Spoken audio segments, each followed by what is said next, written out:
విశాఖపట్నంలో పర్యటిస్తున్న deputy CM Pawan Kalyan బిజీబిజీగా ఉన్నారు. సేనతో సేనాని కార్యక్రమంలో భాగంగా నాయకులతో వరుసగా భేటీ అవుతున్నారు. ఈ క్రమంలో పవన్ కళ్యాణ్ శుక్రవారం రుషికొండలో పర్యటించారు. రుషికొండకు చేరుకున్న ఆయన అక్కడి భవనాలను పరిశీలించారు. పవన్ కళ్యాణ్ వెంట పలువురు జనసేన ఎమ్మెల్యేలు అధికారులు ఉన్నారు. రుషికొండ టూరిజం భవనాలను పరిశీలించిన డిప్యూటీ సీఎం పవన్ పలు కీలక వ్యాఖ్యలు చేశారు. రుషికొండ భవన నిర్మాణాలలో వైసీపీ ప్రభుత్వం ప్రజలను మోసం చేసిందన్నారు.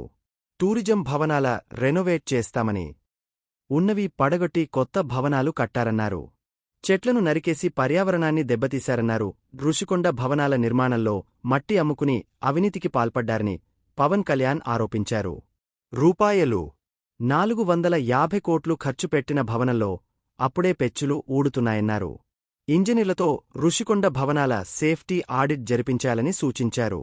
గతంలో టూరిజం శాఖకు ఏడాదికి రూ.7 కోట్ల ఆదాయం వచ్చేది. ఇప్పుడు ఏడాదికి ₹1 కోటి కరెంట్ బిల్లులు చెల్లించాల్సి వస్తోందన్నారు. లేపాక్షి ద్వారా ఫర్నిచర్ కొన్నట్టు బిల్లులు చేసుకున్నారని పవన్ కళ్యాణ్ పేర్కొన్నారు.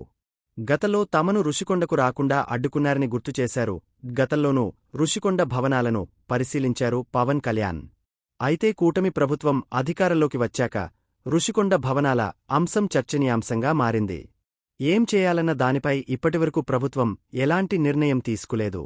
ఈ క్రమంలో ఇవాళ పవన్ మళ్లీ భవనాలను పరిశీలించడంతో ప్రాధాన్యత ఏర్పడింది.